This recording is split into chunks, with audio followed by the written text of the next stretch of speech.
This episode is purely because we keep talking about this as a business model, and other people are doing it. It's pissing me off. OnlyFans. Let's go. The idea that we have a sponsorship agency, we get people sponsors. That's like the oldest way creators make money. But something that's happening more and more is this equity play, but it's happening both sides. So creators getting equity in brands they recommend, and then also these big private equity firms and VC firms are buying percentages of creators. And it's weird because 10 years ago, everybody thought like, get a real job, like stop being a YouTuber. And now it's like real big boy money is being poured into this industry. Like this week, for example, The Overlap doesn't say how much, but Global have bought a majority stake. And in the same week, Dude Perfect, a company has invested, High Mount Capital has invested 100 million. Wow. Into a YouTube channel.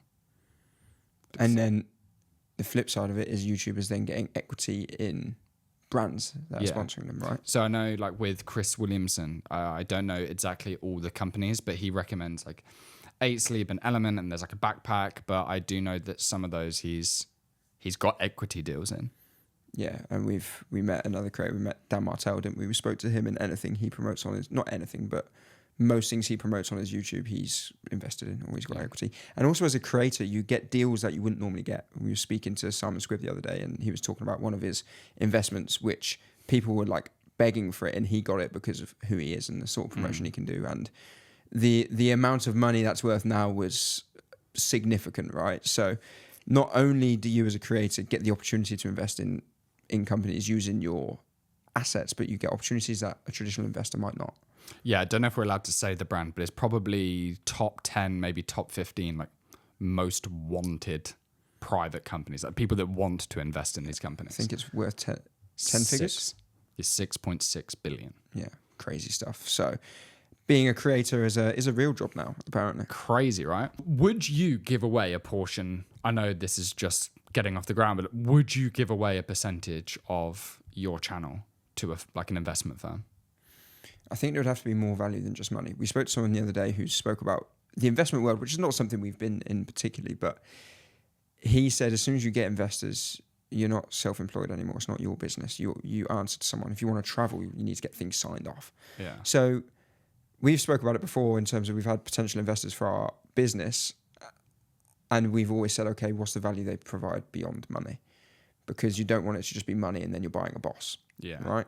So I think as a creator, as long as you retain creative freedom, the way Rogan done it was awesome. The way he was like, cool, you got Spotify, you guys can buy me, but still going to do it the same way.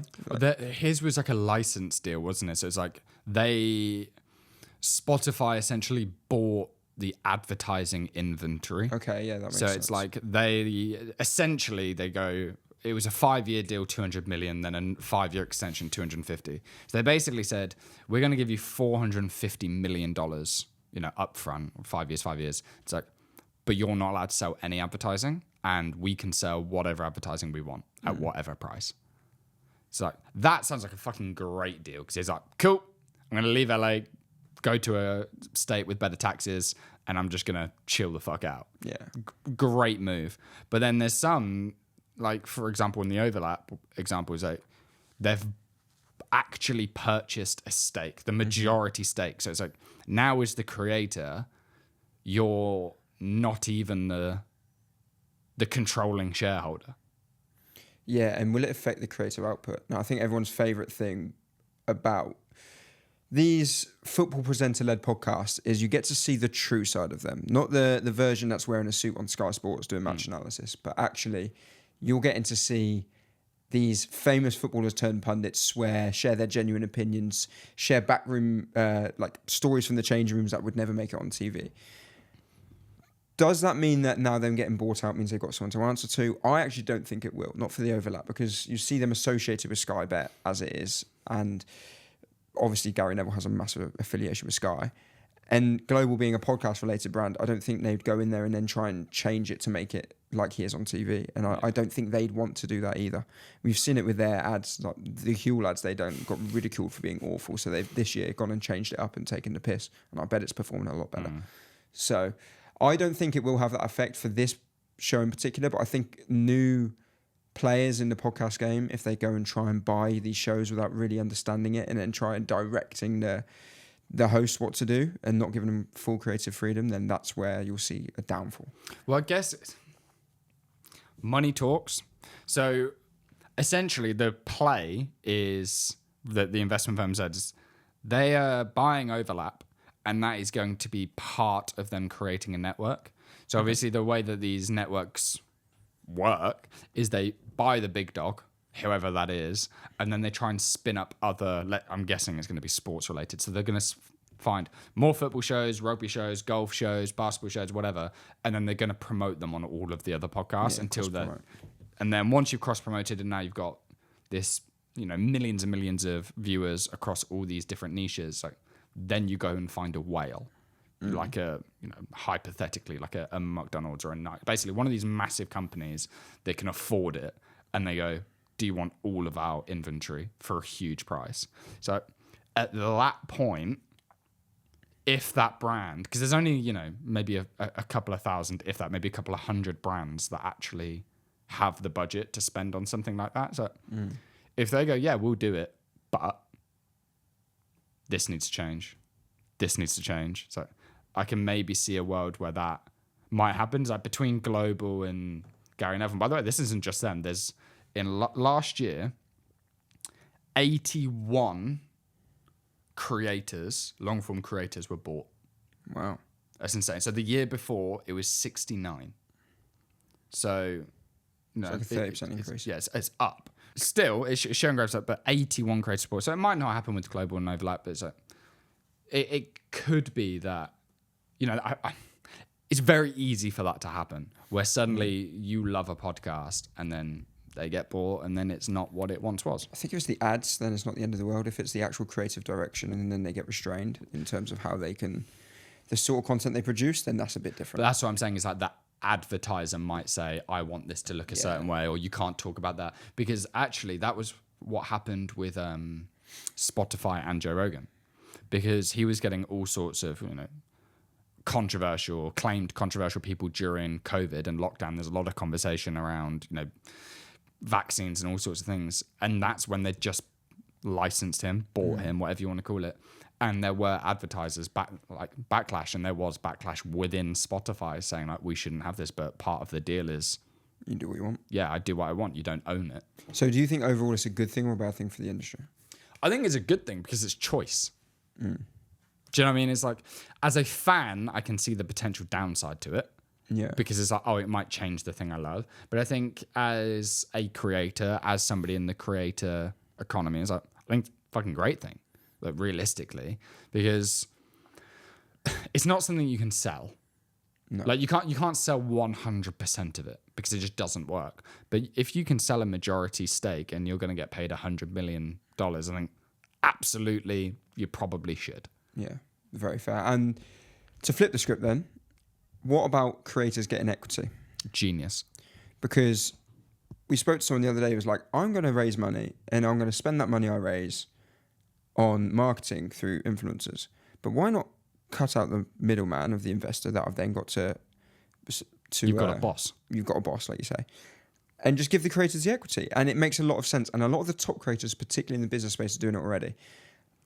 A lot of creators in maybe the sports space and some of the smaller ones will always be choosing money, cash over an option like this, because a lot of them aren't really entrepreneurs in that sense, which is absolutely fair. But I think it's going to become more and more common for creators to get equity in businesses when they're promoting them. And if there's a deal where loads of creators get an equity and they know, I'm not the only person promoting this, so is this guy, this guy, this guy, this guy, and then the value of these companies is going to go up and they're going to make great money through their equity, there might become a world where a lot more equity deals are done for creators, because at the end of the day, you could spend that same amount of money as what the equity is worth and get that value from the creator. Or if they're interested in the equity and they take that money equivalent as equity, they're going to promote you beyond just what you're paying them for, because they're now a partner in a brand that's going to be way more authentic. So not only is you cutting out the middleman investor, which is someone to answer to, but actually you're getting a lot more for your money in terms of the investment. But what it does require is a lot of creators to change the way they think about these brand deals and go, cool, money up front is great, but if there's a genuine project and company I believe in, there's a massive opportunity to get equity in these companies, especially if you're a creator that has the influence to double, triple revenues overnight for some of these smaller companies. I think there's pros and cons on both sides, and I'd be really interested to see people's comments. Like, if you are a creator, like, would you take an equity deal over cash? We've just finished interviewing, a YouTuber who's been in the game 15 years and essentially just completely not only disregarded, deleted a YouTube channel with 1 million subscribers. So there are a lot of people that we interview that are, I would call, purely creators. So there are a lot of entrepreneurs that have come into the space and they've started creating content, but like actually just creators, almost artists. Like, they don't have an exit plan. No. You don't have a retirement fund. Like, for some of you, like, you're actually fucked. And essentially what will happen is you just stay on this hamster wheel of creating content. And if you don't build something outside of that, eventually you'll become irrelevant. So I think the benefit of an equity play is some of these guys, as you say, they're not entrepreneurs. So it might give them a nest egg later on down the line. So it's like, let's say you're a football creator, and there's an app for fantasy football league that you genuinely love, right? Or something similar. It's like, if it's something you believe in, you love, you create content about, you use with your mates, like, if you can get a few % of that and you're pushing it and it's growing and growing and growing because you and this other network of football creators, like, and you're getting a dividend every quarter, and eventually one day you can potentially even sell it for a lump and it's gone up a lot. It's like, I think that's a genius play.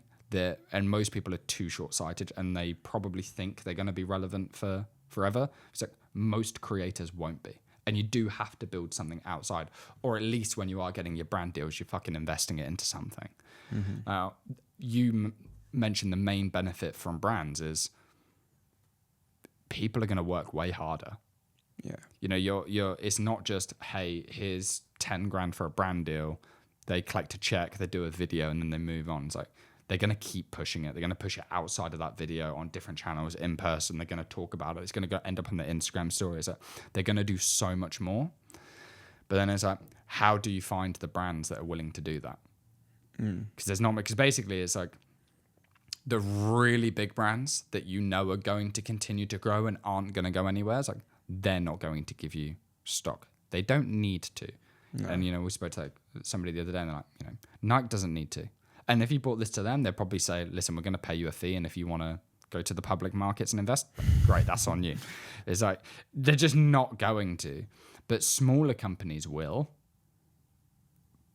But then there's the risk to the creator of, well, I didn't take my, my brand deal this month, so I didn't take my rent money. And maybe this company goes to zero. And actually, let's look positive. Maybe it does well. Well, actually, it probably says in that contract that I can't sell my shares on the public market whenever I want. And I have to get approval from the founder, and it's going to take 5 or 10 years to see any benefit. So it's like, I guess you need to build up enough money first.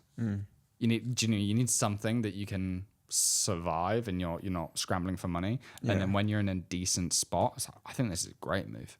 Absolutely. I think something else that from that meeting was mentioned was creator-led businesses. So the ones that are run by creators are way more keen to get involved with, because an association with someone who's the big dog in their space, like a Feastables, for example. Yeah. So, I'm associated with Mr. Beast. I'm an investor in Feastables, or something like this.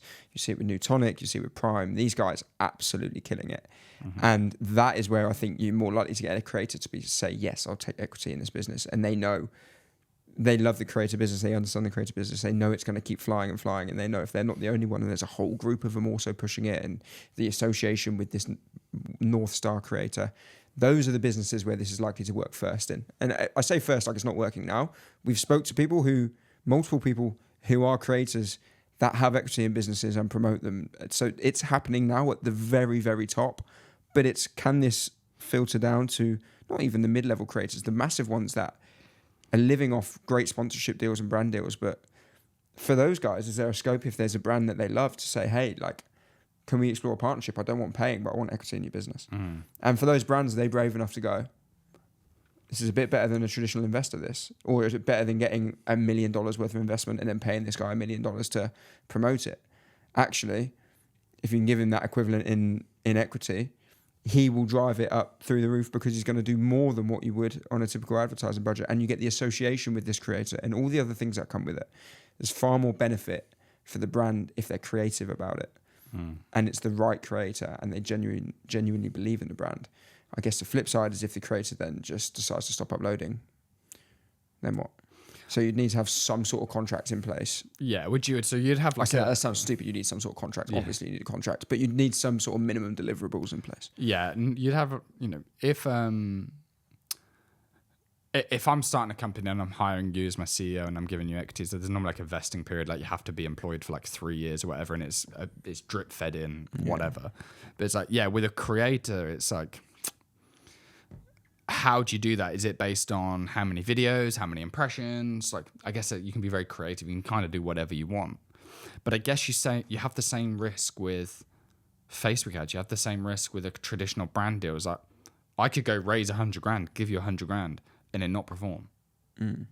So, do you know what I mean? It's like, that could happen. And in a way, obviously, you don't want to just give away your whole business constantly in equity. But actually, if I'm giving you a small amount of shares, so maybe that's less risk. If, let's say, it's a growing business, it's like, well, at least I've not emptied the bank account on that.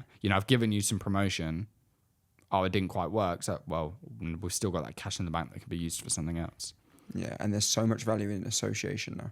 Sponsorship deals are beyond just brand awareness and performance now, because you think of how much people get paid just to be the face of brands, even though they're not really promoting it across their channels, or they're doing minimum promotion there. But the biggest value is actually the brand using their face. I mean, look at all F1 sponsorships. No one sponsors an F1 car for the logo on the bottom of the halo that you can't fucking see anyway. They sponsor it to then use it in their marketing. Yeah. Nobody's sponsoring these F1 cars for the visibility on the car. We work with Ferrari. Great. Yeah, awesome. Great for you. Where's the logo? Not a fucking Scooby. Yeah. Under the car, actually. Yeah. You only see it when we fuck into a wall. I think association is a huge part of influencer marketing and across all forms of it now. And again, plays into the equity play. Instead of an investor, why not get someone that you want to be associated with? And that's why creators are getting better deals to invest in companies than traditional investors are, which is a very interesting. They bring so much more. Yeah, exactly.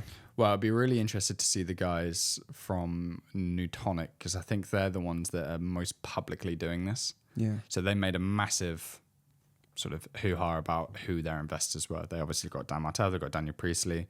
I think they might have got Mike Thurston as well, but they released, there's a list of maybe like 10 influencers or something that all invested, and now you just keep seeing it on their Instagram stories constantly. Yeah, massive. It's like, well, let's see. I'm sure it's going to do very well for them. I believe so. Well, basically, if you're a brand, maybe consider it. If you're a creator that's got, some money behind you and you don't need to live off of every brand deal, I would also consider this.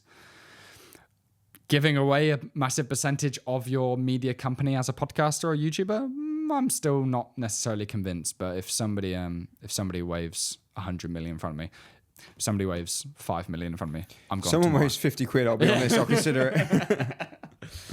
Well, let's see how this develops. But until next time. Adios.